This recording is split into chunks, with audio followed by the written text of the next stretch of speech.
Shop smart, shop S-Mart.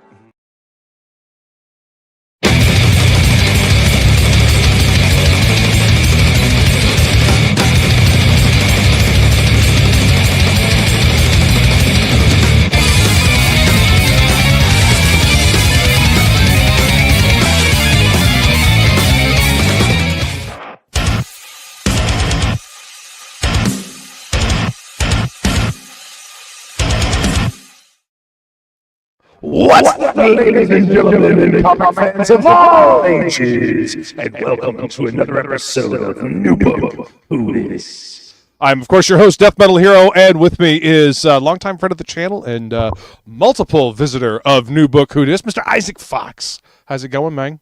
You had me checking to see if I had the stream open in a tab because of the echo effect you put on the voice. Where is it? I have every tab checked. Where is this coming from? I thought something broke somewhere. Like, oh no, really? Nope. I went out last time, and I'm gonna have a sound issue. Why is it always got to be something? Technology. You know, technology is ruled by Murphy's Law. And Murphy's Law always says that something's got to fuck up, right? If you can't go wrong, you will. Exactly. That's usually how it goes. But yeah, hopefully no audio issues, no power issues, no nothing like that tonight. We can just hang out and talk about the book. Pure Intent number 3. I hope thing goes crazy. Be nice things work the way they're supposed to for once. Knock on wood. We'll just knock on wood, just in case. Fucking 14 of these campaigns, man. That is awesome. Congratulations on that. First off, I love what I do. I very much do. I'm very grateful I get to do this job. Right. I can't imagine having a better job outside of maybe like just a guy that just collects money from a tech company. That'd be pretty great too. Right. But other than that,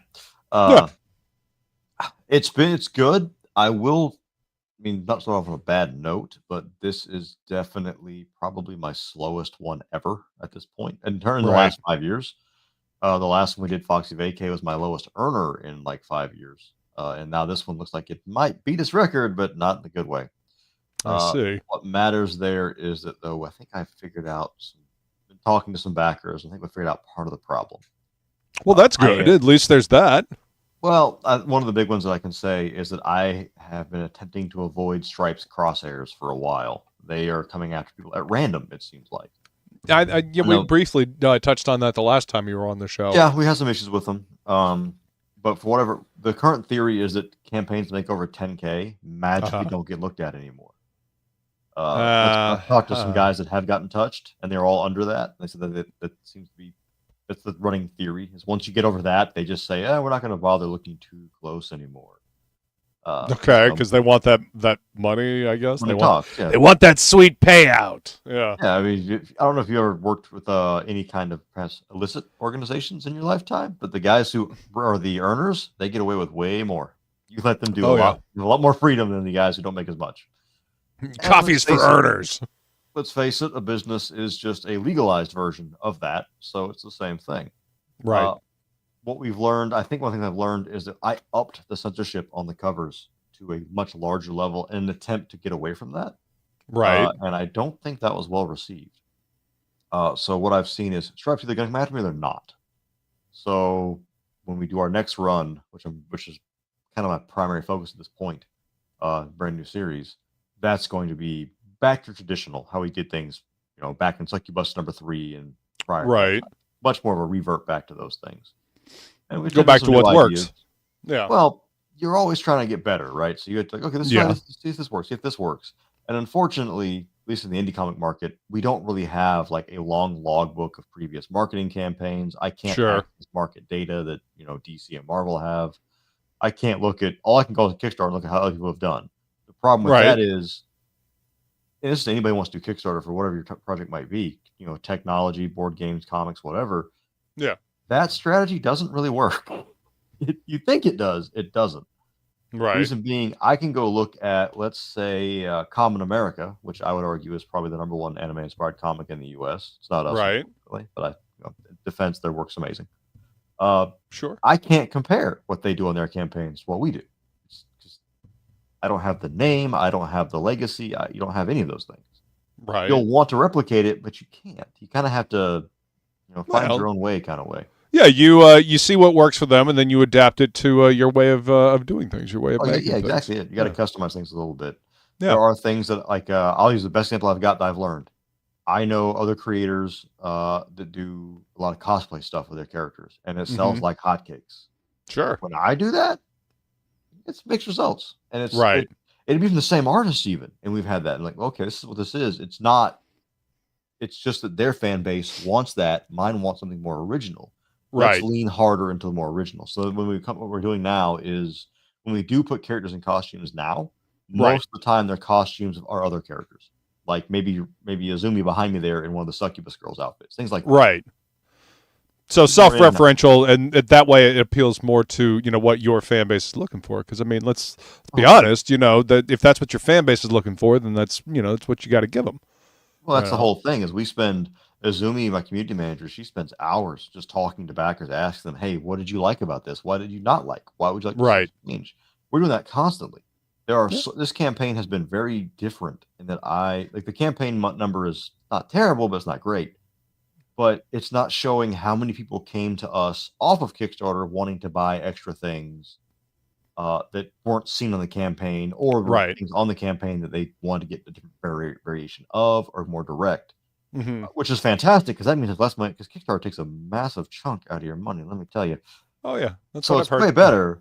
The number looks smaller, but it's like, okay, we're actually doing pretty close to what we did previously, but this is definitely changing. But this also means an opportunity to talk to those backers and say, hey, what did you want us to change? What makes you feel better? And now I think we have a much better idea. I think I do at least, of what it is they want to see from our studio and what they're wanting to engage with and how they interact with things. Also, the artists, there are certain artists that backers love. Just go after. Like we've worked with LIIIIVVVEEE a few times, who's part of Art Drum's team from now she works with Marvel. Her stuff's people who still come to us asking for more of her stuff. Sure, we'll make that happen. Whatever. There are times I can do, times I can't. Like there's some artists. Like just today, a backer contacted us, asked if we ever get a cover from one of these artists. So let me look them up. Their starting price is like $1,200. I can see that they're very skilled and they're worth that money. But at our level, I'm not going to sell enough of that one cover to offset that cost. So It's just not financially feasible right now. But further on down the line, exactly. He's like, I'll put them on the list and see if I can't get them one day. Right now, we're going to go with the guys we know we can trust and rely on, who are still very skilled. As weird as it is, a lot of the guys I recruit now come out of the hentai world, which I don't make that, to be clear, for those who don't know what I do.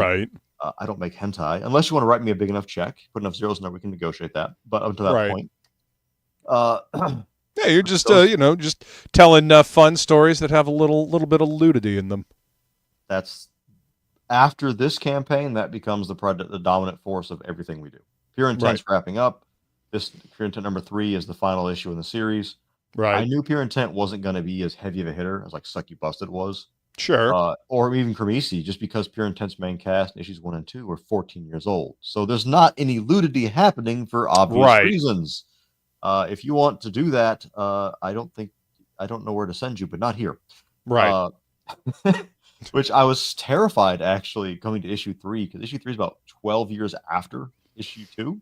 Where Tamaki, the graphic that's behind my panel right now, is like several covers of her topless. I'm like, is anybody gonna what am I doing? No, she's 12 years older than now. She's like 24 now. It's totally different. It's like Game of Thrones. They treat Arya Stark over time, when she's a little girl, and then the last season she gets a sex scene, which we're all still unsure how to feel about. Yeah, the last couple of seasons of Game of Thrones were not good. Let's just put it that way. They ran out of book to go on, and then they just really just fucked up that story at the end. I just love that they canceled their panel at Comic-Con that year, because the writers knew what was going to happen. Well, I mean, those directors, they were trying to finish up real quickly so they could go do Star Wars, and then they lost that gig because they did such a bad job on Game of Thrones. Yeah, that's pretty much what happened. I've spent how many years was that story going? Like 5, 10? Like a while. Yeah, it was going for a long time. And then they just tossed it all away, and people were not happy. I spent all that time watching this to build up the White Walkers, and we deal with them in one episode. Yeah. This should have been Winter's an coming, entire but season. apparently not for that long. You know. Is it a flash winter? What kind of seasons does your world have? Well, it was apparently summer for years and years and years, decades, and then suddenly winter was coming, and then nope, winter's over. Sorry, Yeah, you get one episode of winter. Lasted only one night. Okay, yeah. so you had a Florida winter. Was the basically yes. Yeah. So what we're learning now is that Westeros is actually in Florida. That's what we're learning. Basically, yes. Explains a few things. What it is. Yeah. Before we get too far, we'll go ahead and say hi to the chat. Eric the Guapo coming in hot saying, "How late will Luke be today?" And I told him, "How dare you, sir? I show up precisely the time I mean to, always." And then my favorite troublemaker here, Flying Feeling, coming in and smirking at me. Skull Gorgeous. She and I actually watched Game of Thrones together, and we were watching those last couple of seasons, and we were not happy. No one was. Yeah, no one was. It went from being the most talked about popular show on the planet to now nobody mentions it. Yep, nobody talks about it just because they fucked up the ending so badly. Feline says, "Hello again, Isaac." Hi, Feline. What's that? Say hello, Greeny Wolf. Thank you, seeing you, sir. He's one of our Eric backers. says, 10 minutes today. Quiet, sir. I'll have you know that we showed up exactly when I meant to, after I looked at the clock. People don't realize that Luke's actually a wizard. They show up exactly when they want to. That's just how it works. That's exactly how it works. Yeah, Greeny Wolf says, "Hey, Isaac, if you see this, thank Izumi for her compassionate words for me earlier." One of the selling points that we stick to is that we don't have Truth Ash Ticket doesn't have we don't have the budget or the Coffin or Still Ill and those really in Mount Olympus those 100K runners have. We don't have that yet. One day maybe, but not yet. Right. Keep working at it. What we do have are people who legitimately care about every single backer we have, myself included. Yeah. I'm not gonna. I mean, I've read some backers before that said they had to pull their pledge out because something happened to them. Right. And I'm reading that with like tears in my eyes, going, "Hey, I tell you what, I'm gonna get those items anyways. When you're ready, let me know. I'll get them to you. Take your time. I get it." They have always been very good to me, and I want to make sure I can always repay that. There's a lot of stories I can tell about how great our backers are. Well, it's taking care of the people that take care of you, man. You appreciate them, investing in you and your idea and your company. And so, you can do a little of that back. You can try to reinvest in your community. It's a cool thing, man. I think when you get to the really big campaign guys, the guys that have 1,000+ backers, like 100K money, whatever, I feel like there's a huge disconnect once you get to that level in personability. Sure. I've backed some guys who make books like that. Their books are usually pretty good. Right. But you talk to them and it's like a one-word response. Like, "Hey, when's the book coming out?" 24th. I don't get like a "How are you?" I get none of that. Right. It doesn't feel like you're actually talking to a person. It feels like you're talking to like a corporate wall at that point. Kind of. And I'm not going to put those guys down because I don't believe in doing that. I'm just saying it's a different atmosphere. Well, it's a feeling, I mean, I understand people get busy and there's a lot of stuff to do, but there's a personal touch to what we do. We going to conventions, talking to people, and selling things direct to consumer.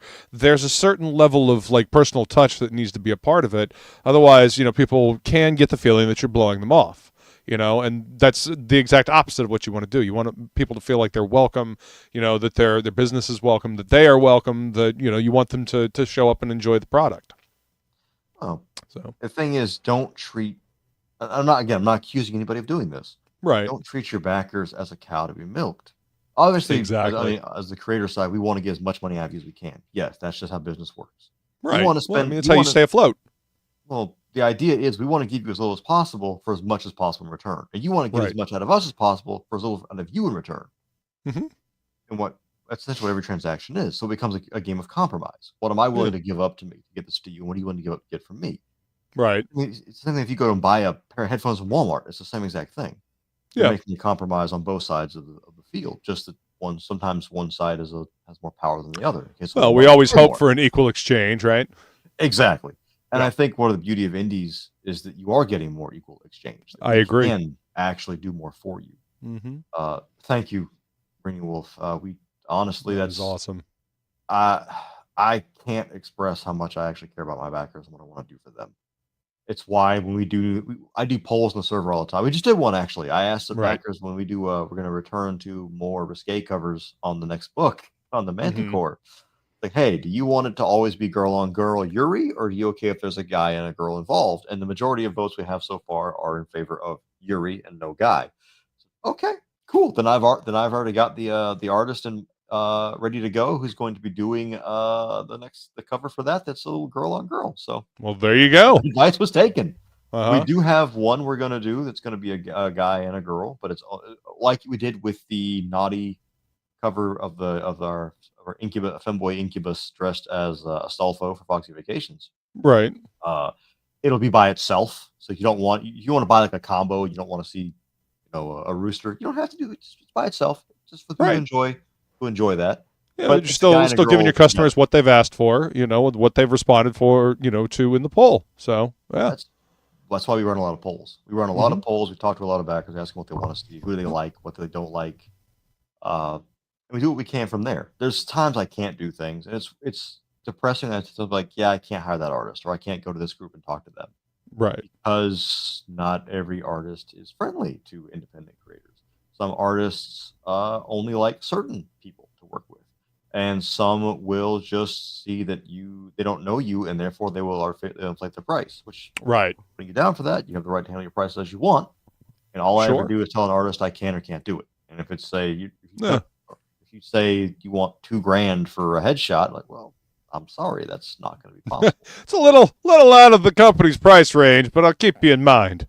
I don't care how many followers you have on Instagram. That's probably not going to help me. I'm sorry. I'm not going to make that money back. That sounds scummy. I get it, because that sounds like corporate talk, and it kind of is.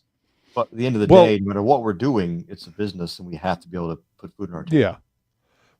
I mean, would you like to have that artist? Sure, but you're not going to condescend to them about the price that they're charging. You're just going to have to roll with what you've got to, this is what you've got to work with. This is just the cut and dry, reality of the situation.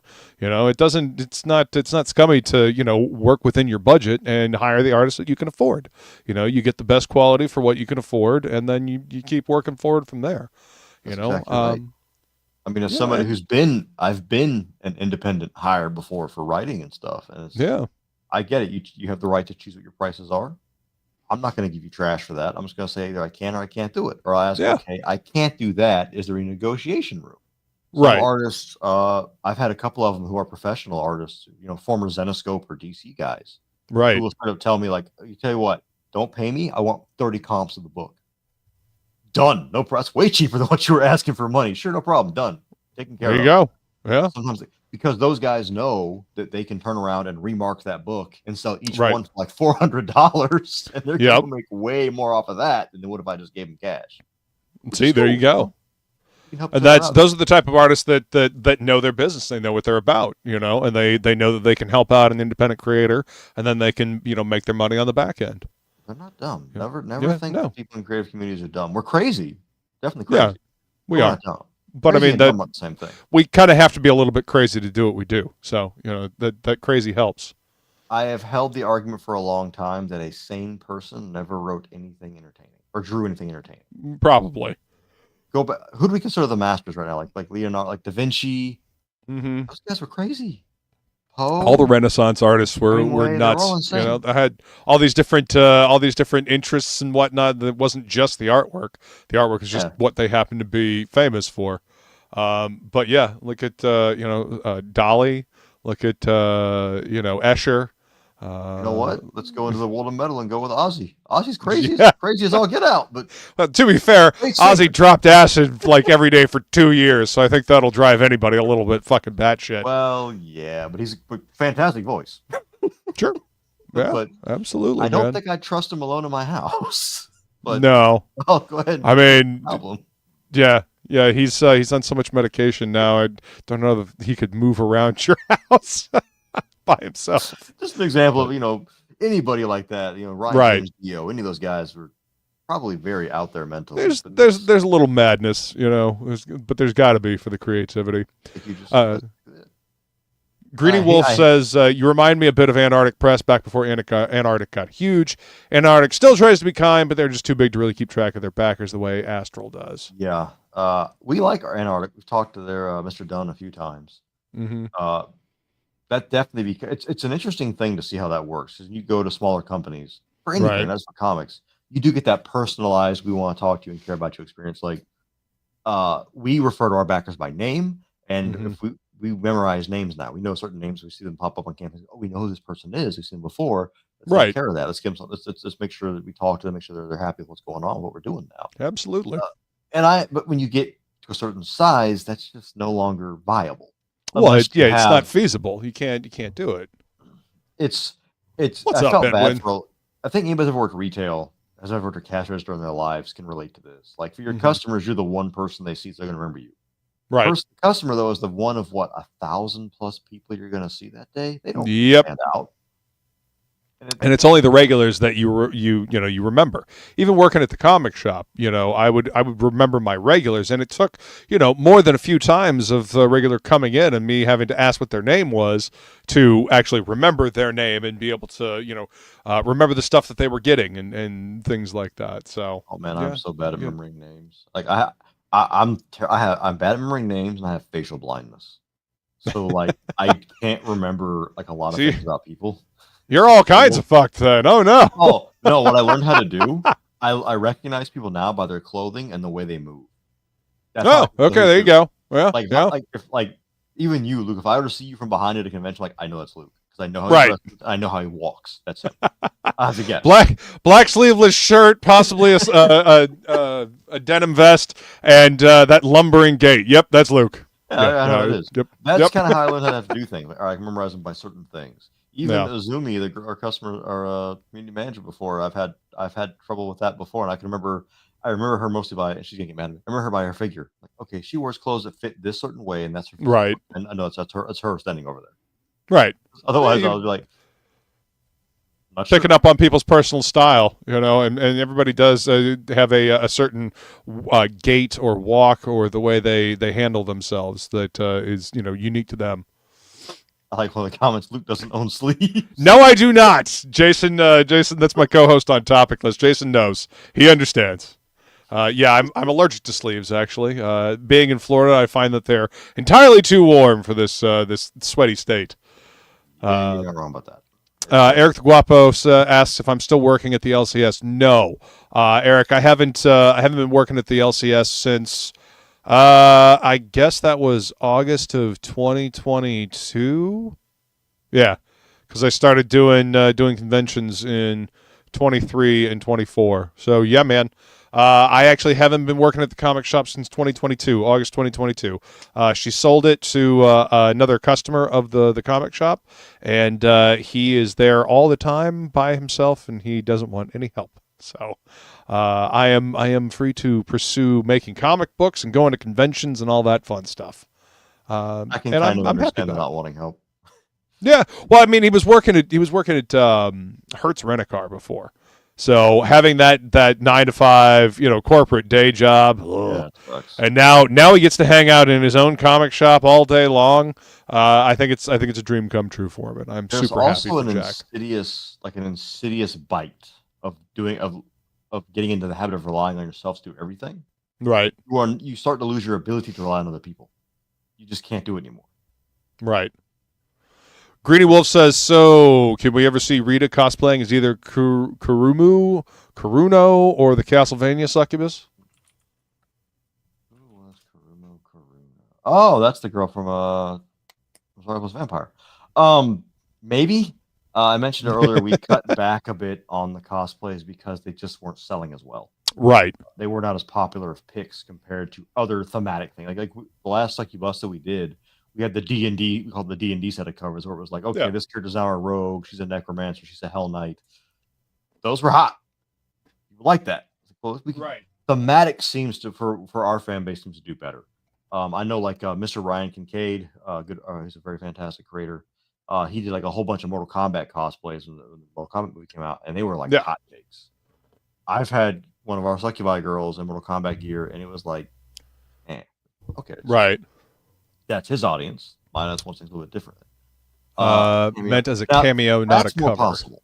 That's more doable. We are looking at doing more stretch goal, like artwork stretch goals. They would then allow the girls to be in things or characters in things that would not normally be on a cover. Right. At that point, I can argue legally that I'm not selling that item. I'm giving it away, so I'm not as Right. much trouble. So I can have a little more wiggle room into how I can handle that. Even now, with if it's free giveaway, then there's not a whole lot they can do about it. You're not making any money off of it. You're not making any money off of it and all of it. They don't have as much ammo to work with. Yeah. I will say that Mistress Izumi's current lesson is definitely a Mario Bros cover, but we stylize it enough where I think we're safe. Right. And we're too small for Nintendo to care, but in theory. Right. Well, let's actually take a look at the campaign here. Why don't you give people a little bit of background as to where Pure Intent came from and Mistress Izumi's adult lessons while I bring up the campaign here. Like, where did these concepts come from? When I started in this industry, I just started with a story called Cremisi, which was just a passion project. I didn't know I would like doing this job. I thought, well, I'm going to make this. I've always had the idea for this story. I want to make this story. Right. And it turned out I really like this job, like a lot. Like I don't want to do anything else. Like I'd rather die than not do this job. And Cremisi kind of picks up at a point where a bunch of things have already happened. Kind of like I would use it for example, like Trigun, where when we first meet Vash, like a whole bunch of things already happened to Vash. Right. Yeah. We're kind of stepping in at this point. Kind of the same idea. And as Cremisi went on, I realized, well, I probably need to tell the backstory a bit. Otherwise, what's going to come up next is not going to make as much sense. Right. So I said, let's make Pure Intent, which is the story of Koru, Tamaki, and Manzano, who are their names are all after food intentionally. It's not the names they received are because when we meet them, they are enslaved by a pirate clan who essentially makes children and orphans fight to the death in an arena where people gamble on it. Yeah. Because come on, let's face it, nobody cares about kids. I know we think Battle Royale. We don't. Especially orphans we don't care about. And I imagine in the vastness of space, we really don't care about orphans anymore. Right. So that's I imagine orphans fall through the cracks quite a bit in the vastness of space. So the main character of this Koru has an ability. We see it in Cremisi, but we don't see it very often. That humans can do. He has this power. So they use him as a kind of like a spectacle to come in at the end of the fights and finish off the loser with this power. Right. He's not about that. And the story follows these three kids wanting to break free of this situation and to stop anybody from having to face this again. So it kind of falls around a lot of Eastern mythology with Koru's way he thinks and the way he acts. Right. And his desire to literally save the universe, to save everybody from having to suffer again, to stop it all. The problem is that the path to hell is paved with pure intent. So okay. So that's where the name comes from. Gotcha. There's a line he says at one point in time. He says, I realize that somebody must bear the weight of others' sacrifices. I don't know if he's wrong, but right. What does that actually entail? I will tell you, issue 3 here, which is the finale of the series. It's the first series I've ever actually finished, so it's a little emotional. Plus, Pure Intent is a deeply personal story for me. I remember you saying that. Yeah. Yeah, I won't go into great detail, but I will say that I've got several marks on my body that are from knives, one from machete, things like that. Jesus. I got a couple of scars, all from the front though. I never ran. I took like as Alexander once said, all my scars are from the front, mind you. Right. Koru faces a similar situation to that, and he, unlike me, Koru decides he wants to still do the right thing and try to save people. Right. Issue 3 is 12 years after issue 2. Tamaki, our fish girl right there, she went off to a university. She's actually very intelligent. Her species is super intelligent. She went off to a prestigious university, got a degree in virology, comes back to Koru and Tamaki, or Koru and Mazano, who are now adults, like early 20s. And they decided, well, we found the last base the pirates have. We've been fighting them the entire time. Now that you're back, let's go finish these bastards off. And what happens from there? I will point out that all 3 characters faced horrible trauma as children, having to kill other kids and be beaten and potentially molested. We don't ever go into that hard detail, but it is implied. And I can tell you that one thing trauma does is that trauma is horribly insidious. It's like a poison, that's a slow drip of poison. Right. You don't feel it. And then all of a sudden, one day, it just kicks in and all of it hits you, and you're not the same anymore because now your brain just realized what happened. That's something you're going to see in this book, that trauma catch up to the characters and how that affects their mentality. I will point out this entire series. If I can say this without crying, I promise I'm crying. This entire series is dedicated to Kitsune Winsor, who was the author of the Foxy and Wolfie Chaos series. Kitsu passed away a few years ago. Worked at the Dynamic Press. Kitsu was a very dear friend of mine who helped me figure out how to work with artists, how to get artists, how to just do a lot of things in comics. Yeah. Unfortunately, she lost her battle with muscular dystrophy. Damn. And I will bring this up as a point that the person who taught me a lot about how comics work and how to do things in them was Kitsu, who was a transsexual Jewish woman. So we take a lot of that stuff to heart around here, and right. That's all I can say on that. Yeah. Feeling says sorry, Isaac. Indeed. It's hard to lose a mentor like that. It's hard to lose somebody that you're so close to that taught you so much. Part of getting older is losing people. It sucks. It's a terrible experience. But yeah, the best thing I can do is try to keep her work alive. Yes. And luckily, I got permission from her. Some of her characters are going to show up in the new books we're doing. They won't be awesome focal characters, but they will be in there as small cameos or informants, things like that. Yeah. Just because, so I owe Kitsu that. Do something for her. So right. Well, I mean, that's how you keep her memory alive. That's how you keep that person with you. Oh, it's well, I tell my friends all the time. Work. Yeah. People go, what can I do for you? Like, dude, just say something nice about when I'm gone. That's the most I can really ask for, realistically. Just tell somebody nice when I'm dead. Right. I imagine there'll be a lot of nice things said. Be one of the guys that says something nice. So have happy memories. Exactly. Celebrate. The art on this is drawn by Neela Fox, no relation to myself. Right. She's one of several who've taken on my last name. Colors by Gentle Nelly. Neela, since this wraps up Pure Intent, Neela was on the Cremisi series, which is currently on a small hiatus. She is now moving to the new Psyche Busted arc. Psyche Busted is a popular series, our flagship. Right. She is on the second arc, which is called Dirty Angels. Okay. Can't go into details on that quite yet, but I can tell you it's everything you like about Psyche Busted and more, with more sexy succubi throwing in a lot more, even more, and even angels this time. If you like angel winged babies, you got that going on too. Nice. I like the colors on these pages here. It's it feels very late '80s, early '90s. That's what we wanted. Yu Yu Hakusho was the big inspiration on that. I'm like, I want to have a similar visual feel to Yu Yu Hakusho. Right. Very cool. We always do that graphics. Yeah. I think it's a good idea. It gives people an idea what to expect. It's hard to sell somebody a new idea. Right. Especially adults. They don't want to see anything new. It's like, hey, right. Other things. Come on. Rita versus Angel lesbian orgy. Kind of, actually. It's not Rita, but you don't know how on the money you actually are with that statement.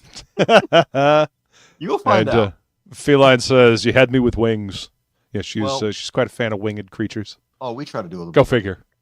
The new series we're working on actually is going to have an issue with furries. Like, we do a little bit of everything here. And yeah. I get the question all the time with my last name. Isaac's a furry. No, I'm not a furry. My partner's a furry. And my editors are all furries. I myself am not, but I respect the art form.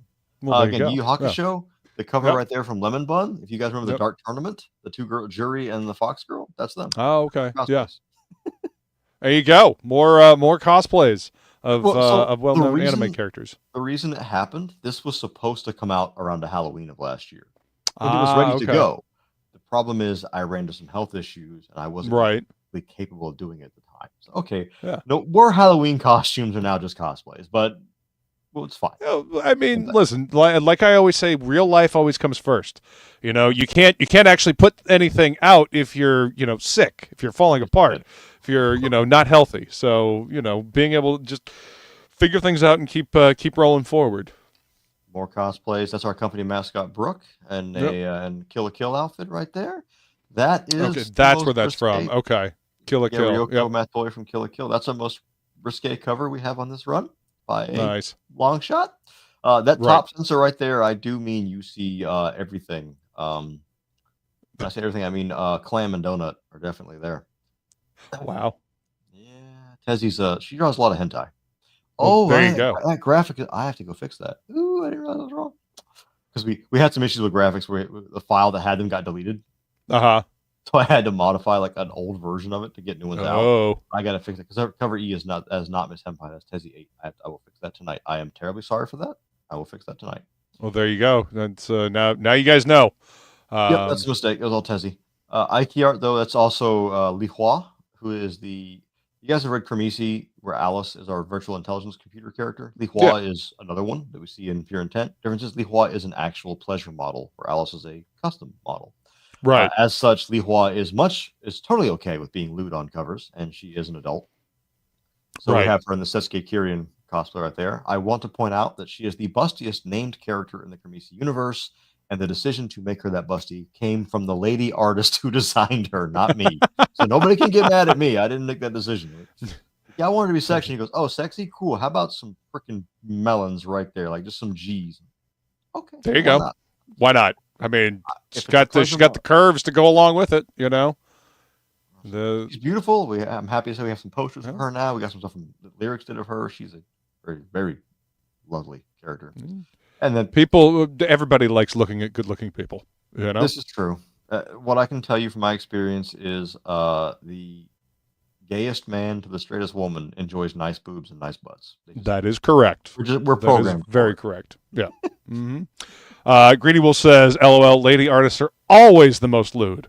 Always." Be surprised that that's actually true. That half of the time when I recruit like hardcore hentai artists, I didn't find out they're a girl. I'm like, oh, I did not suspect that. Okay, that was surprising. Didn't have that on my bingo card, but okay. No, even Tezzy 8, who you saw earlier, she does stuff with actual Futanari sex, and I'm like, oh, and then she posts on her social media. She's actually a very attractive lady. But, okay, good for you. You got to win the genetic lottery and the talent lottery. I hate you. Good job. It's not fair. Well, at least you get to have the talent on the covers of the comic. You know.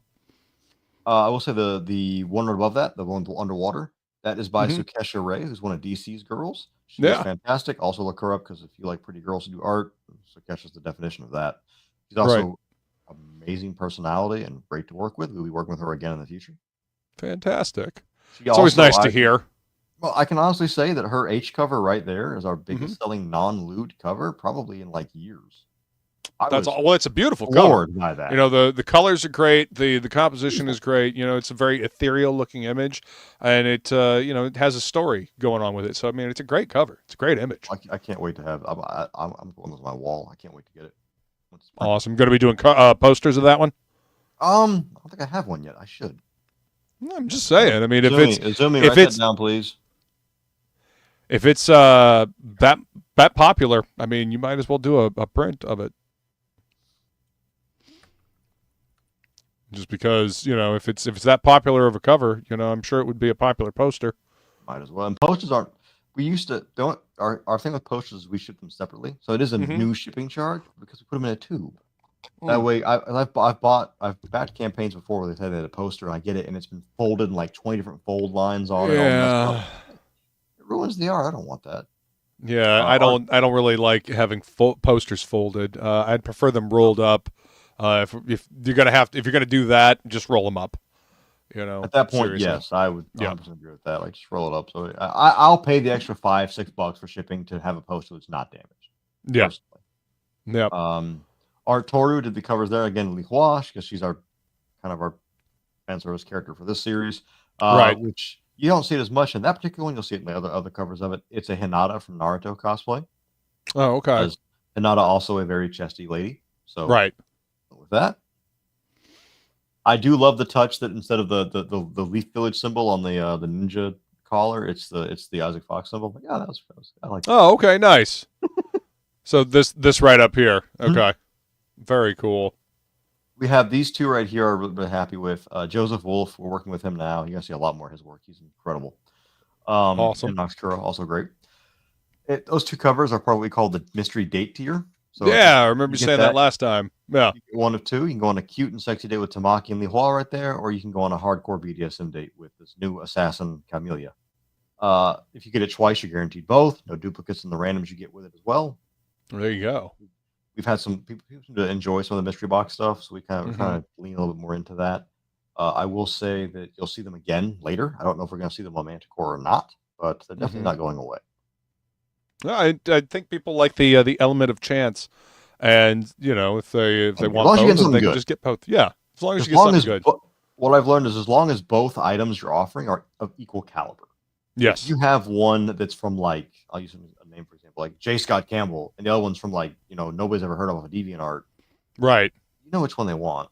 Yes. That's not a fair matchup. There's got to be an even keel across both covers. Yeah, agreed. But if you had J. Scott Campbell on one side and then like Art Germ on the other, like, well, now I want both.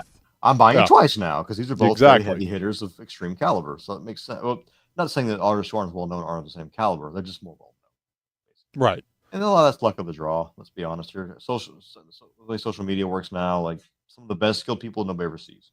Yeah, that is true. Sometimes that is very true. We all got in this to make comics, not game algorithms. But that's Well, I mean, and it also depends on the strength of the image, whichever one's more eye catching. People's personal taste. But yeah, there's got to be a parity between the two. Otherwise, the whole random tier doesn't really work.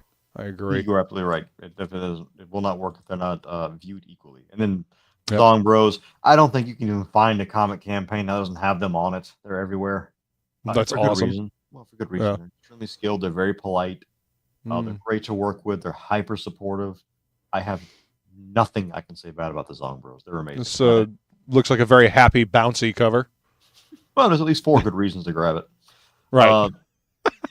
It's definitely, when they first did it, they did make Li Hua's hair white like Purr's and Legend of Zelda. I was like, hey man, we need make that black, please, because I'm worried about let's steer far away from any kind of. I'm gonna get in trouble for that one because that's obviously not Link right there, and she doesn't look enough like the like the Zora, the fish people. Oh yeah. She doesn't quite look like one of them, so I think it's no. To be okay. Yeah, I think you're okay. Yeah, I think you're okay. Too small to care, but right. As always, any book we do on Kickstarter, it's ready to go. I'm ready to send it out.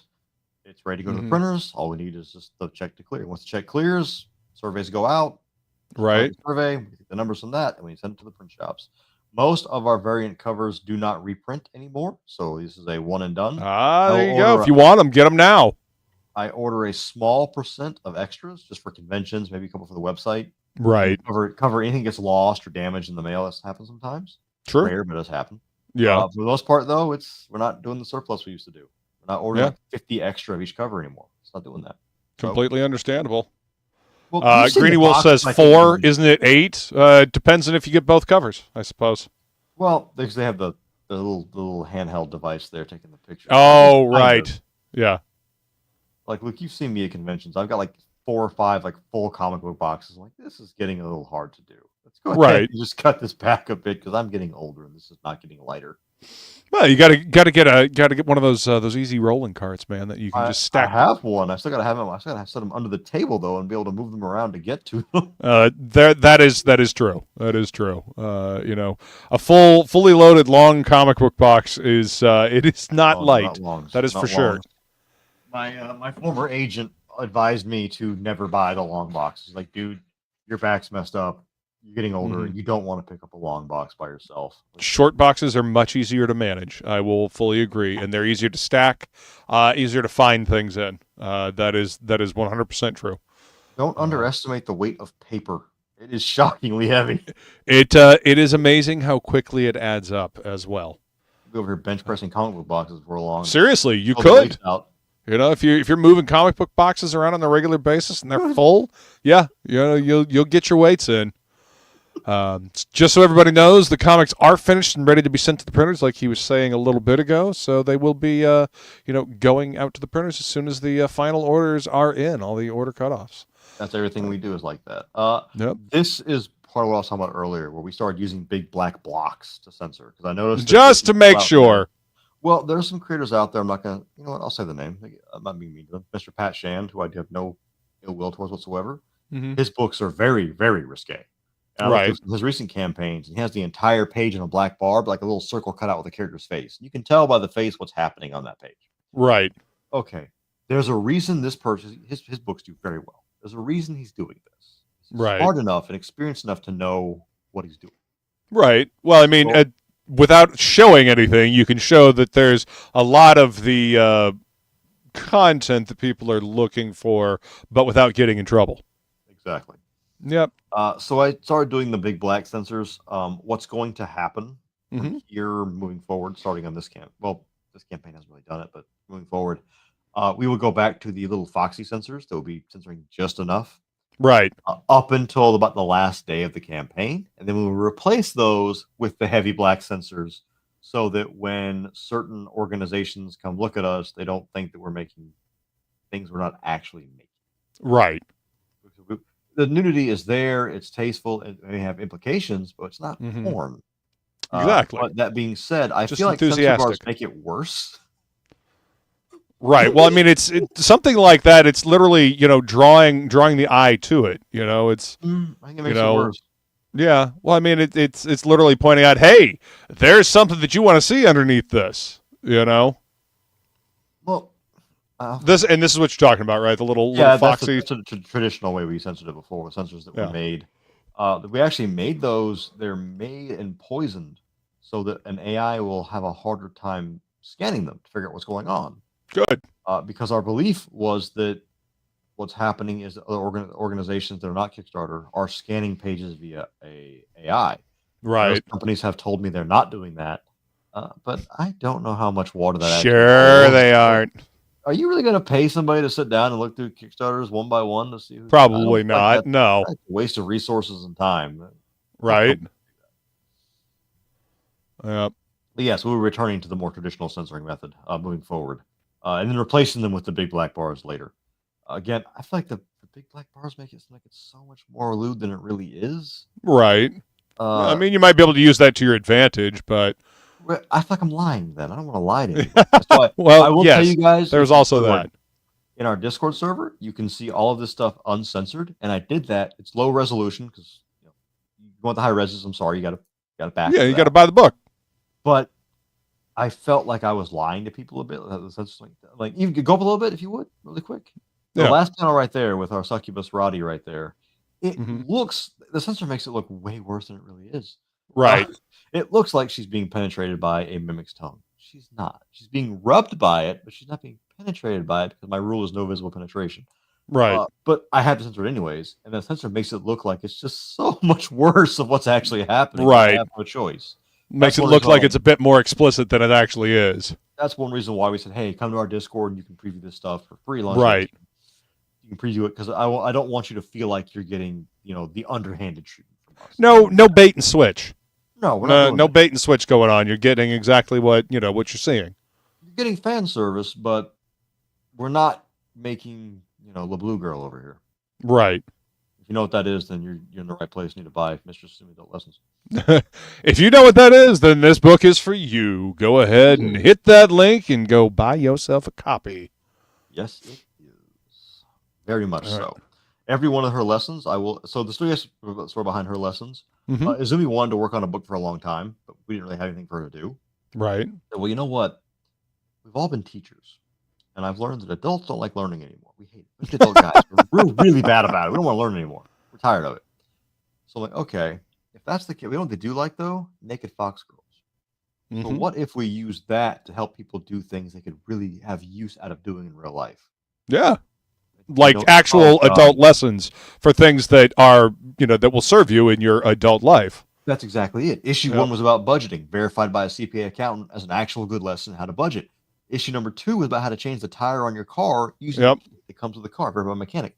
Fun fact, the artist who did that book was on a road trip with his buddy after the book came out, and they had a flat tire. Neither one of them knew anything about cars. He had the book on his tablet and followed the steps in the book to change the tire with the donut from the car. That's fantastic. Possible review I could ever get on this book. Right. Issue number 3. What's up, Tank? I don't want to spoil it, but issue number 3 is verified by a plumber as accurate in how to do this. The point is that the books aren't very expensive. I think the standard price for cover A is like $16. My buddy Inkspot's here as a plumber. There you go. Then you're getting, and he'll know. You're getting stimulated in more ways than one, but at the same time, these books do kind of serve as field manuals to do things around the house or that you as an adult may need to do. we're going to do one eventually if the series continues for how does credit work? Because no one knows how credit works. Right. They don't teach us that in school. They don't want us to know how credit works. So you have bad Of course credit not. It's much easier to keep you in debt that way. Exactly. Can't have you understanding the system. That way, you can stay, riddled with debt. You need to know just enough to read a basic instruction list on an assembly line. That's all we want you to know how to do.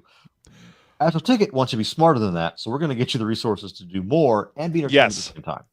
Astral Ticket also has faith in your ability to rise above and be smarter, to learn things, to learn new skills. I believe that everybody has the potential to be Goku. You just have to unlock it. You have to That's right. Make a conscious decision to become that. Indeed. And in defense, life makes that decision hard sometimes. It does. It does. But see, you're using comics to full effect here. Got titillating, tantalizing stories, but you're also imparting wisdom and information that people actually knew or actually need to know. Wisdom is information as we go down to the succubus in stocks being spanked. Yes, that makes perfect sense. Hey, you entice them in with the eye candy, and then you give them the information in between the covers. It's a brilliant idea of how to teach people. Make sure that they're paying attention, and then that's the real bait and switch. Promise titties and get information on taxes and changing tires. Yep, I'm on to you. I'm on to you. Cover B's for her series are always the most risque we do. Period. Right. Essentially, the most ludicrous thing I can possibly do for the series. Sure. That's just the point. Well. As always, no AI. No AI. Yep. Don't use AI for anything in our campaigns. ChatGPT has no place here because I write everything myself, which is why everything sounds awkward. Sorry. The art is all done by artists who have dedicated their lives to doing it. I can tell you a few. That's a good one, actually, because nobody knows how to work their fuse box at home. Plus, the writing on them is usually wrong anyways. Usually. I know mine is. It's the way to do, Tank. That's the way to do, man. The guy who did that art from right there, SRX Nico 97, who is primarily a hentai artist who draws mostly yaoi hentai, mostly guy on guy, right? Mostly femboys. He got accused of being using AI, and I had to come up and be like, "Hey, I've watched him draw my covers before." Right. Unless he has an AI going into the program and doing all that for him, moving the pen around and stuff to draw going through the motions of actually drawing this. Yeah. Which I've never used AI for art, but I imagine it doesn't do that. No, it does not. That is not how AI works. You just punch in some numbers and punch in some data and hope to God it does what you want to do. Right. We don't use AI ever. And we try to explain how everything works. Most people on Kickstarter know how Kickstarter works, but I'm amazed how many people we get that come in and go, "Yeah, it's my first time backing a project." I'm like, "Oh, we need to make sure we help you as much as we can. How can I make this process easy for you? I don't want to waste your time. I don't want to take up your entire day, and I don't want to make things complicated and confusing because that makes you mad, and I get mad easy, so I'm not going to do it to you." Right. And then these are all the different covers for... Those are the reward tiers. These are reward tiers. Okay. Yep. We have a digital catch-up pack that's all 3 issues for just $14 and only $5 a piece. You're saving $1. Get you issues 1, 2, and 3 with the A covers. Everything else there is that. I did do a thing this time where Mistress Izumi's tiers aren't mixed in. She has her own section. That way. Oh, okay. There you go. Well, I describe Pure Intent as a 16+ series because of it's kind of the same vibe as like Demon Slayer, right? Like you have some fan service-esque things, but nobody's taking their puppies out. That's not happening. Same thing for what you're going to see in Pure Intent in terms of violence and sexuality. Now, the covers are a whole other ballgame because technically anything outside of a cover is non-canon. So, whatever at that point. Yeah. It allows you to do the various variant covers. So, yeah, I totally understand. Yes. This is starting to do it, but it's not fully there yet. We're going to start leaning more into dynamic, sexy covers where it's going to make more sense as opposed to being pinups. It would be more 2 characters are alone together, or think of like Dragon Ball Z Goku always gets his shirt blown off, kind of like that. Okay. Maybe this chick's fighting a bunch of goblins and somehow a grenade went off and it just destroyed her top and that's it. Right. Those top destroying grenades, man. You got to watch out for those. I've got a couple in my house. Treacherous for clothing, that's for sure. Well, I think we've all seen enough anime and anime alternative content where there's always this magical gel that only dissolves clothing for some reason. Oh Kind yeah, of like that. absolutely. Or how anime often likes the ray of light or the steam that just magically appears in the right place at the right time to block your eyes. Mm-hmm. Yeah, kind of like that, but opposite. Serendipitous, even. Yeah. I will say that we came out with a new price point on how things Yeah. work, which is probably the reason our number is currently lower than it normally would be. I lowered prices across the board. Okay. I decided that for a single cover, the max you should ever pay for it is 30. If it's a Think it's a regular good cover, idea. and that's only if the name it's somebody like who's really expensive that was on the Right. Like, they do lyrics. Lyrics is fantastic, but she is not cheap. Right. I have to. Or if it's a super like that one of their super lewd. Like, Right. that one we have to raise a little bit to justify the fact that this is literally going to be 2 melons, a clam, and a donut right in your face. I don't know what more you want. There you go. Right. It's the Ultra Foxy variant. I mean, the name, says it all. So there you go. Foxy was our way to get around the naughty, to not get dinged for saying naughty. Because I don't know if anyone's getting dinged for that or not. But I'm like, let's be safe and just. Hey, better safe than sorry. It's better to avoid any kind of problems than to just wait for them to show up. Yeah, you've been doing this long enough now that you kind of have a feel for how to make sure that your content gets to stay where it's at. Oh, we've been here for 10 years. Yep. Trade cover book. We've always get request. We get requests from those every time we do a run. Like, well, we're going to wait till the book's over. Right. I will say that she would ask, well, what about digital versions? There is an add-on that has PARENTAL 1 and 2 with all the digital covers. Almost, because there are certain ones I did not have permission to release in digital format. Right. I have to have the artist's explicit permission to do that. Right. And at the time, now I bake it into the contracts, but at the time with artists, I did not have that. So I have to reach out to them to get their permission. And this is how this works for anybody who doesn't know. With artists, especially artists who are big names like DC, Marvel, Zenoscope, any of those guys. You have to get the artist's permission. I have to get their agent's permission. And sometimes I also have to get the company they're involved with permission. That's 3 different permissions I have to get. Right. Now, getting those 3 to agree almost never happens. Right. I can only imagine. The artists usually don't care, but their agent's like, no. I want no. Every usually have to pay us extra money. Okay, well, I can't do that. Well, the company goes, no, not at all. Period. No, never. So it's like, well, my hands are tied. Sounds like a bunch of hoops to jump through, man. That's why we write it into the contracts now. As digital has become more popular, yeah, definitely noticed a big trend of backers wanting to lean more into digital than physical. I mean, physical is still more popular, but digital is more popular now than it was when I first started. So we're opening the option for that more, opening the gates up on that. And that involves now writing that into artist contracts, saying, hey, this will also be available in digital. Make sure you're okay with that. Yeah. And if they agree to that off the bat, then I'm good to go. But if they haven't, then I got to be careful. Yeah. And so this is a digital version of all of the different covers. It's physical. Oh, this is physical. Oh, yes, yeah, this is this on the bottom left right there is That's lyrics, and I do not have permission from lyrics to release her work in digital form. So the Brooke saying cover. Was okay, so that's not on there. No, I said that one's so that's from Pure Intent number 1, I think. Okay. That cover is excluded. That cover is excluded because the guy who did it, named Makushima, I found him on DeviantArt and I worked with him for a bit. And he did a cover for us. His cover started getting kind of weird. I was like, I don't know what's happening to your art. It doesn't look the same anymore. I don't know if he can draw or not, but I do know I hopped on Facebook one day and I saw a piece of My Shiranui. It looked exactly like one of the covers we just did. Oh no! So I went around, looked around. That piece was the My Shiranui piece. Art had been on the internet for 5 years. His piece had only been in my hands for about a month. Oh no! I'm sorry, about a year. This is after the books came out. Right. So I emailed him asking about it. Within 5 minutes, every single one of his online presences were gone. Holy shit! He deleted everything immediately. Wow. Turns out he was using AI and stealing art from other artists, and I had no idea. Fucked up, man. This is before AI was like we really knew about it. It wasn't really much yet. Now we scan everything, but at the time we didn't. This was the thing. Right. This was during a Succubus #2 campaign where he had done covers on that, and the campaign had just ended. And the books are already printing, so I couldn't stop the production. Oh no! So I told everybody in that campaign, "Hey, this is what happened. These books are being cut from everything. Anything he touched, we're taking his page. We're taking his page out of the book when it reprints. His covers are we're getting rid of them. They're off the site.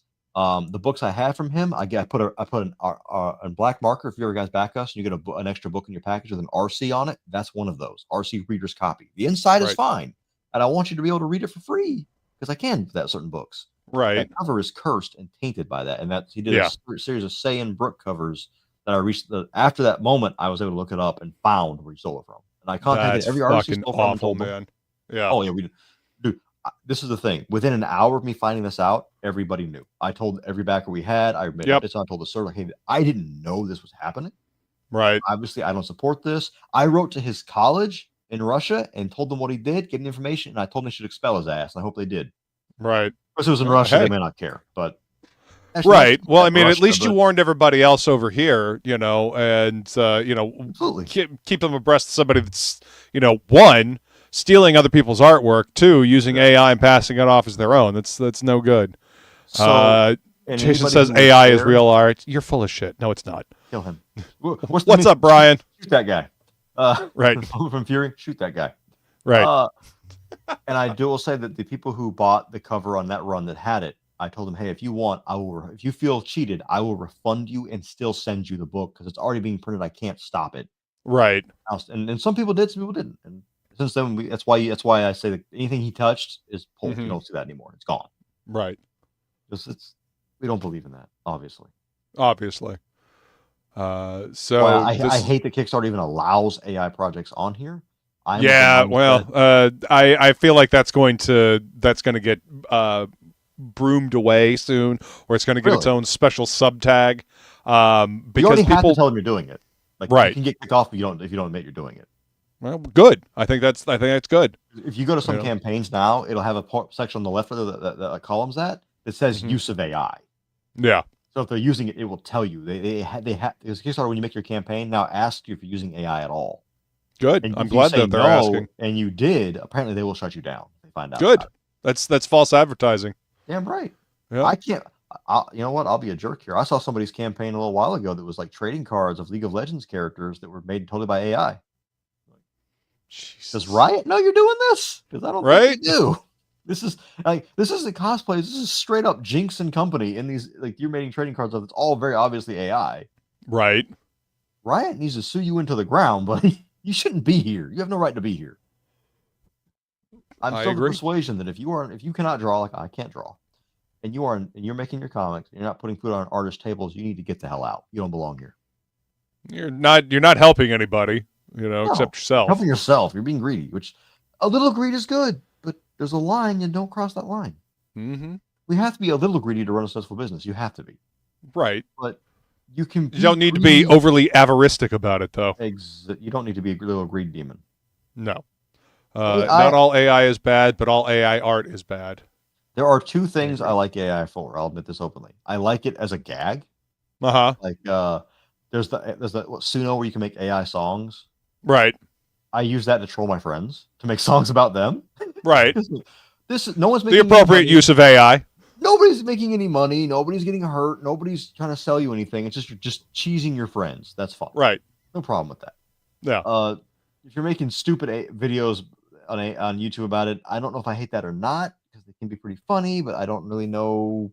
I'm not sure the line. I haven't figured that one out yet. The other time I like it for references. Like, if I want, there are several people on Twitter that have AI art accounts that I do follow. Because they're like, oh, hey, that's a good pose or that's a good outfit. Let me show this to one of my artists. Like, hey, something kind of like this. And let's stylize that up for ourselves and actually draw it. I think it's fine for that. Yeah. To get an idea, especially if you, like me, you can't draw at all. You're like, well, I want a character doing this, but how do I describe that to you? Right. Greeny Wolf, I can totally see AI being useful for troubleshooting coding. Because that's, it's putting code together, just as long as it's not like, because back in the day, you used to use drag and drop stuff with Dreamweaver to make websites, and the HTML code that it would produce was just, loop to loop crazy, and it didn't really work. So as long as the coding that the AI is giving you is actual solid code, as opposed to, just reaching around your ass to grab your elbows type code, I can see how that would definitely be helpful. If it's making stuff that works, but then if you try to change something, it breaks down, then it's not as useful. But I totally see what you mean, Greeny Wolf. I'd argue with the editing because I used to get paid to do that job, so right. It takes money away from. I used to get paid to edit college papers for people. I've done that several times, and I've had to ask questions before. You feel bad. I felt so bad doing that job sometimes because I'll get people like this was like into my 30s. I was doing this. I was doing this on the side. Like, you know, college people, let me take a look at it. I'll do it for you. I got degrees. Let me look at it. And I'm looking at the papers going, yeah, I got a piece of advice. What's that? Start over in first grade. How did you get into college? Either you didn't care or you have no comprehension of the English language. One of the two. I don't feel right editing this for you because I don't think you should be an engineer. Right? I don't think you should be making serious decisions. That one is a new one. That is. I was about to say this is new. Yep. Any character you want of ours, we will put them in any outfit you want, and they will be spanking Meredith right there, however you want. And it's $300. You also get lessons 1 through 3 on top of that in physical edition. Right. The one right there is a medal. That'll be artist proofed as a 1 of 1 exclusive to you. Only one ever made. Yep. Well, the thing, there's 2 of those available as add-ons, 2 available as reward tiers, but the one you get is exclusive to you. Your specific one. Yeah. Nobody else is going to have that exact thing. It's totally just you. That's fucking rad, man. And then here's an explanation on how to use the add-ons. And I will tell you guys, when you buy custom tiers from us, the majority of that profit goes directly to the artist, not to me. Heck yeah. That's what we're talking cover the about. Expenses of it, and they get it. And there's the posters. So we do double-sided ones now. Awesome. I got some questions. I'm trying to hunt down the backers who asked. They asked about like ways to like store it. I didn't know I didn't understand the questions. But I was like, oh well, you guys don't want to hang it up, but you want to be able to store without getting damaged. Oh, just get a poster protector. They make 11 by 17 poster protectors. 11 by 17 is pretty standard size for a poster. Just it is. But I understand that we did a vote on what covers they wanted from Mistress Izumi, and it was a 4-way tie. So we'll do 2 double-sided posters then. And I understand that if you have kids in your house or whatever, you may not want that level of lewdness on your wall, but you want art anyways. Totally fair. So get a poster protector. Yeah, absolutely. Since Parental is in the Cremisi universe, we offer the Cremisi companion book with this in physical and now for the second time ever, digital form. First time on Kickstarter, getting it in digital form. Nice. It's essentially like it's more of the lore of that universe, how things work, different major factions in it, and then like where inspiration for characters came from, how we got the ideas to do things, how weapons were designed, how we thought it all up, where the idea for Cremisi, like the way it works, even came from with its art style and everything else. Right. What's up, John Doe? He says metal is cool, and thank you for being here and doing this for us. Yeah, you are welcome. Thanks for joining us on the show. And listen to the Wise Feline, hit the like button, and share and subscribe, all that fun stuff. You know, tickle that YouTube algorithm. Let them know that you're enjoying this content. You know, gotta do the typical YouTube stuff. You know, it's part and parcel with doing a YouTube channel, apparently. I've talked to some people who are like well-known YouTubers, and I heard them express how much they hate doing that. Like, don't forget to smash like I hate it so much. Right, because you have to say it like every time, you know. It gets old after a while, but you know, sometimes people need to be reminded to hit the like button. You know? Yeah, it's that, and then everybody made their thumbnails on YouTube now. Like, he said what with a fucking like, expression on their face. Oh yeah, nope. This is why I keep making my thumbnails the same way I always have. You know, none of that clickbait bullshit. It was they've told me that like if you didn't do that YouTube wouldn't put you in the algorithm. Like, well, that's fulfilling prophecy, right? Because then everybody's doing it, so it's just going to be seen. Yeah. Yes, they make post protectors. We had a backer today who asked us about them, so we went and looked. I'm not sure what he's asking about. Let's look them up on Amazon. Like, oh no, they make them. They're not very expensive at all. It's just kind of like a harder plastic sheet you put the poster into, and it doesn't hang up. It just keeps it totally safe without dust or fingerprints or damage or anything like that. Like some of them are like oversized card protectors. Yes, basically, exactly what it looks like. It looks like the protector you put a trading card in. Just the exact same thing. Just they've got them for comic books as well. Yep. You're right, they do. Yep. Top loaders. Tank says Luke is a real force multiplier. Damn right. Clickbait me harder, Daddy. Oh, God. Exactly. That's the YouTube algorithm. Oh no. Yep. Rita Discord emotes win, says Green. We have 1 or 2 now. we have to look into adding more because I think Discord has a limit to how many we can do, and we start paying them money. And that would require, in order to do that, we would have to start charging Discord members for potential like memberships to be able to afford it. I haven't had time to look into the math of that yet. I hope to soon. Right. Unfortunately, time is a problem. Time is always a factor. It's a huge problem nowadays. Yeah.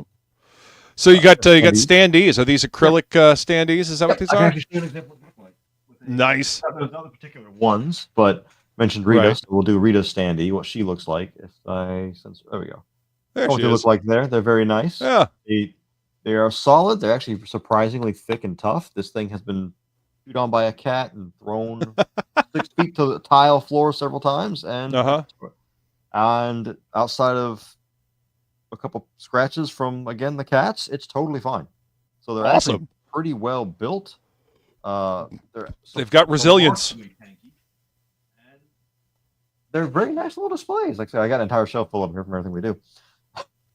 Heck yeah! I've hit the point where it's like, oh, look, there's this new anime figure. I'm like, yeah, I like anime figures, but why would I do that when I could just get more of my stuff? Right. I'll just get more of my stuff. Reinvest in my ideas. Like there's what's up, our Universe? Welcome. If I can still find a good Astolfo one, I'm going to grab it as soon as I find it. But I cannot find a good one.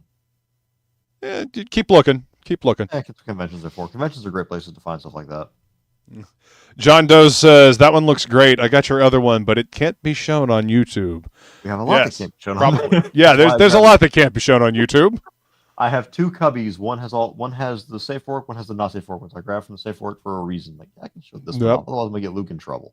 Well, I'm not streaming to Twitch this time, so they may. I don't know that they'll be watching me like a hawk this time. YouTube but does scan with an AI. I can tell you for a fact they do. Yeah, doesn't surprise me. I'm usually pretty safe from YouTube. They age restrict my trailers, and the trailers are made for Kickstarter where there's no nudity in it. They sort of age restrict them. I just age restrict my entire channel. Like I don't need kids hanging out in my chat anyway. That being said, apparently if you want to make money, make a kids YouTube channel because holy crap. Right. And it seems like it doesn't take a lot of effort. I'm sure it doesn't, and that's probably a sad thing because kids deserve good content too. Oh, I remember there was a huge scandal of people that made kid YouTube videos that suddenly like halfway through would become not for kids anymore. Oh God. Why would that? Well, I guess people aren't watching their kids, but still, like, dang, right? Man, that's evil. Yeah, that's kind of fucked up, actually. There's a kid about Spider-Man and Elsa, and then all of a sudden they come out with alcohol, and now Elsa's pregnant. Like, what the crap? That's not for kids. This is like the hell are you doing? Level content. Yep. Yeah, we always do the add-ons. I'm trying to figure out how to cut those back because there's too many to add now. Well, I mean, it seems like you can get just about everything that you've been doing on this campaign as an add-on. Yeah, you can get every book we've done so far with 1 or 2 cover variants. But the problem is, as we continue to grow and expand and do more and more books, it becomes longer and longer and longer and longer. Right, I have to start limiting this somehow. I'm not sure how to do it yet. You might have to just start offering this stuff on the website. We do. We have the website, but not everybody goes to the site. Right. We don't pay for you have to pay a membership to have credit card processing. And I don't want to pay them for that. So it's all through PayPal, which not everybody wants to use, which is fine. This is true. Yeah. So I'm like, okay, we'll as things continue, we'll work on more solutions with that. This is Izumi's first 2 books. As you can tell, like content there. The second one is auto repair. The first one is budgeting. I think the first one is like our second highest selling book outside of it's our highest selling outside of Suck You Busted. What's up, Frank? Good to see you. This is my colorist on Mercenary Guild. Oh, nice. Colorists are hard to find. They are indeed. No, the hardest artists to find are interior artists. This is also true. Yes. They're hard to find, and finding good ones is even harder. I learned a very difficult lesson in that some artists are amazing at art, but panel layout is a skill all in of itself that not everybody Storytelling. Storytelling with images is an art form all its own.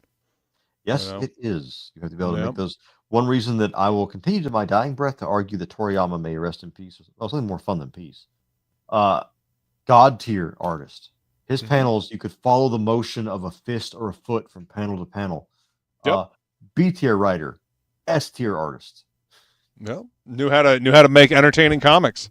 That's all it needed to be. That's all. That's right. I'm going back to Dragon Ball off of this, but Dragon Ball is a blast to read just because you feel like you're actually in the action. Yeah. As much as I love American comics, if I read a lot of Batman, I feel like I'm an observer in what's happening, which is fine. Right. But I go to Dragon Ball, I feel like I'm in the fight. Right. I'm in the feel like you're right there. Below. Yeah. It's very exciting. Absolutely. That isn't even my entire team. The team is too big, but we work with a lot of people from everywhere. I have artists. You name the country, I got somebody there. Yeah. That's cool though. And all the stretch goals laid out. 5 of them. I hope we get to that cosplay sticker because that one's really cool. We actually had we had requests for temp tattoos. They're a little pricey to manufacture, so we had to put them high up on there. Right. I don't think we're going to get to that. I don't think we're getting to the poker chip this time. Usually the poker chip last item is the record for that series. Right. So the most these 2 books made combined was that number right there. Again, we're about half of that now. We've kind of had some. I think I know what's happened, but yeah, we kind of definitely fell back. Well, it's also the beginning of the year. Tax people are getting prepared for tax season. So it may do better later on. There's a myriad of factors. Yeah. I think we've had a chance to talk to some backers about what they think that may have happened, and other things like that. So you're going to see the next book we have coming out is The Manticore, which I cannot begin to describe how excited I am for that book. Luke, I think you'll love it. I remember you saying that last time I had you on. It is everything that I have learned in this industry. It is a book that was designed from the get-go with the taste of our backers in mind. There you go. Custom built for the Kickstarter audience. Right. So that book has more dark and serious moments than Cremisi and Pure Intent. It's got those kind of things. It is looter than Suck You Busted or Mistress Izumi combined. And when I say looter, issue 0, you won't see this because issue 0 is kind of like the backstory. But when we get to the actual missions of that book, you are going to see actual sex scenes. You won't see the penetration, but you will see the sex scenes. Right. We decided, you know what? This is what they want. Let's just do it. Gotta give the customers what they want. You don't. Greeny Wolf says for cons, if things start getting too hard to carry everything, some places use tablets and allow an order at booth, mail to home service for things not brought to the booth. Something to consider. That's an interesting idea. I thought about doing that. Yep. That's an interesting idea. Greeny also says some of us lost part of all of our income, so can't get as much as we want. Sorry. We've talked to a couple of our. We have some backers who we know are big spenders. Yeah. We've talked to a couple of them, and it's been the exact same thing every time. Like, hey, we got hit by this all of a sudden, or this. Yep, okay, it happens. The economy hasn't been good in our entire lives as our generation. Like, it's never been good for our generation, ever. The millennials, we've never seen a good economy. What is that like? I've heard stories. What's it like? I'd love to know. I've heard stories of gas being, a buck, 75 cents. When I was a kid, I didn't know what money was. It didn't really count. I had no concept of expense or cash. But the millennial generation, our adult lives, we've never seen a good economy. It's been bad eternally for that. Like, okay. It's been pretty shit for a long time. Yeah. Like, I really need people to get paid more so they have more expendable income. So they buy more things. That's better for all of us. That's a better economy for all of us. Exactly. I want to say I think even Microsoft experimented with a 4-day work week or a 3-day work week, and they found that like profits went up and productivity skyrocketed. Yeah, interesting. Japan has tried it. Japan is known for having one of the worst work cultures on earth. Right. They work people to death over there. Literally, there's a term for it. Like, it's a literal thing. Falling asleep at your desk can be considered a good sign, meaning you're working too hard, which they want you to do. Being the first to leave the office is considered an insult. So nobody wants to. I'm not even kidding.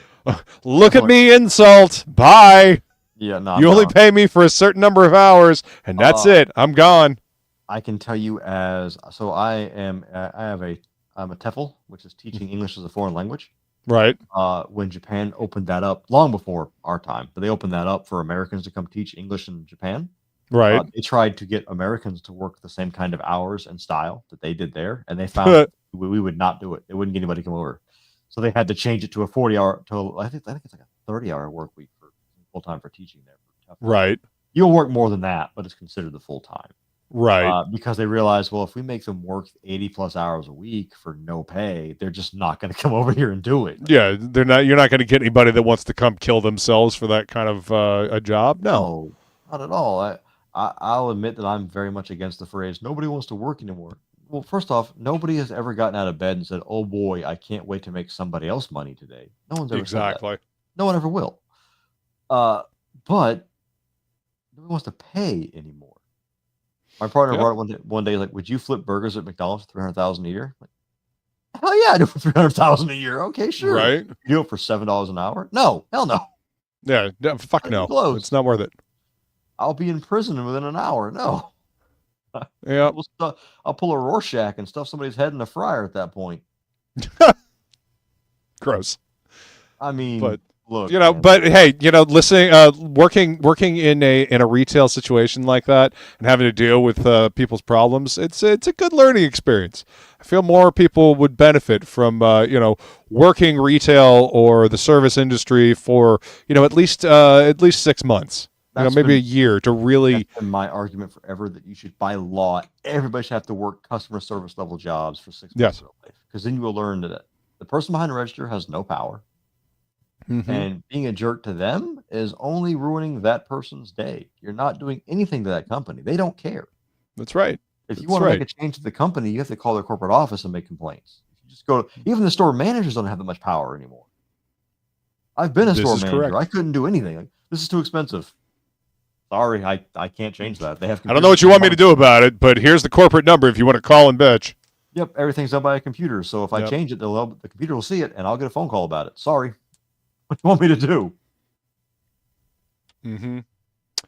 Let's see. I mean, growing up where the economy is always declining, aka things getting more expensive, just felt like part of life. Kind of depressing. It shouldn't be part of life. Things should be getting better. And we should be getting better manufacturing, so we have higher quality products that cost less. I realize that not everybody should be rich. Sure, I understand that, but everybody should be able to work comfortably to live a decent. I feel like everybody should be able to live a happy, healthy life. I'm not saying you got to have a Mercedes, but you should at least have a comfortable, operating vehicle, or not every meal needs to be filet mignon, but you should be able to at least have a healthy meal every night. Yes. Not just McDonald's is gourmet now by the price, but still. Oh God, yeah, McDonald's and Taco Bell and all that stuff. It used to be that it was cheap and it was easy. That's why people went and ate it. And now you're spending just as much to go to Taco Bell as you would going to the grocery store. There's no point. Dude, you might as well go to the grocery store and get real food. I watched this documentary about McDonald's. McDonald's, they tripled inflation price, thinking that would work out. And nobody wants to eat there anymore. Like, well, they're losing money, so we have to raise prices to make up for that. But that chases even more people away. So what do? Well, you made bad decisions. Now you got to pay for it. That's what happens. Yeah, that is exactly what happens. Europe does have that. Luniverse is right. Europe does have that. Where there are places in, I think Denmark is it, where like the burgers, McDonald's is cheaper, but the workers make like 3 times what our workers at McDonald's make. No, and people still eat there. How about that? Yes, and there it works. No, Royale with cheese and all that. Royale with cheese. I remember the movie. Yeah, I've seen it, but it's been a while since I've seen it as well. Well, Isaac, this book looks fantastic, man. And anybody that has been following, what your company does, what you do, the stories you tell, I think they're going to get a lot out of this. And this is, if this is your kind of thing, if this is up your alley, then go ahead and grab yourself a copy. There's a kitty. Look at a kitty. So you know that when you back these books, that's how she eats. That money goes directly to her food. This is how we feed the kitty. Look at her. She's so hungry. She's just all skin and bones. There's no well fed at all in here. No, not in the slightest. She says, "How dare you embarrass me in front of everybody?" She does not care. What she says right now is I'm annoying her by doing this. She's like, okay. She's annoying me by attacking my ankles while I'm sitting here talking. Well, it's that is cat. Kitty. You wait till you're busy and then they attack you. Oh yes. Our kitty Floof will do that to Feline all the time. I haven't seen your cat. I guess from your cat one day. Oh yeah, she shows up on the happy hour hangout that we do on Feline's channel at 5 p.m. on Tuesdays. She'll get up on Feline's desk, and you can see she's a adorable little gray tabby, always into anything and everything. Does she pull the cat classic move of behold my butthole to the camera? Thankfully, the camera is pointed down, so she can't really do that. But yes. It's just cats. That's what they do. I have friends who are teachers, and told me during COVID they saw a lot of cat butthole because the kids seems to be in Zoom calls or whatever, and all of a sudden the cat would jump up and turn around to face them. He'd look up at the screen and just see that cat butt. The whole picture, like, okay, They have a cat. Yep, brat cat. Exactly. They don't care. Exactly. They have no shame. That is true. That is true. They're cats. All right. Well, we've been going for about an hour and 25 minutes. Is there anything else you'd like to say about Pure Intent or Mistress Izumi's adult lessons before we wrap this one up? Buy it or I'll kill you. No.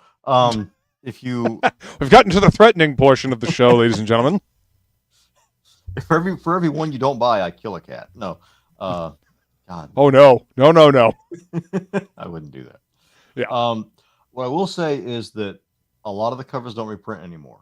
Mean that a lot of the stuff is exclusive to the campaign. A lot of things won't appear on the website. I haven't met conventions, but unless you're in North Florida, you're not going to see them. Right. And I will tell you guys that this is the final issue of Pure Intent. This story is over in this run. And for the foreseeable future, this is probably the last Mistress Izumi we're going to get for a little while as well. Okay. Last chance to get your hand on these books. Not because anything's wrong with Mr. Izumi, but because other things are coming out.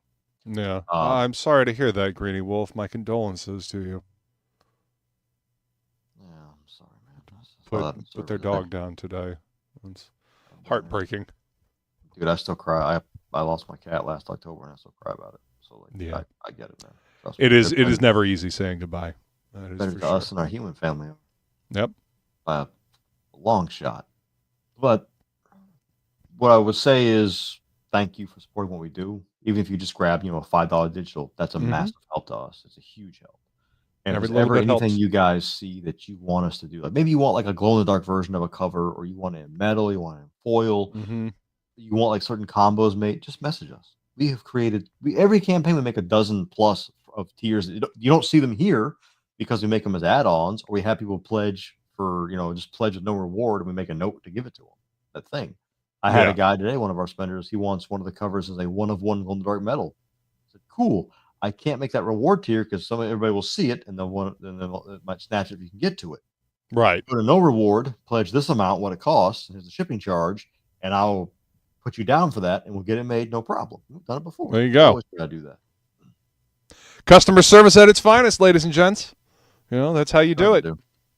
Always. That's how you do it. It matters deeply to us that our backers are happy. Exactly. We don't have the financial pool to draw from that some do. But what we do have is the ability to take care of you on a personal level, to actually talk to you and work with you and make sure you guys are happy with what you get. And when the books arrive to you, digital or whatever, comment please go into comments and say if you like the books or you got it safely and all that. Please do that. Right. So that alone is a massive help to us, because what happens, I don't know if everybody does this, or maybe I'm just a stickler because I use Kickstarter so much. I will go read a creator's former campaign content, see what people say about them. Right. Every now and then it's not very nice. Like, oh, this guy delivered damaged books and didn't replace them, or this guy package got lost and wouldn't respond to messages. Like, okay, I don't want to give that guy money.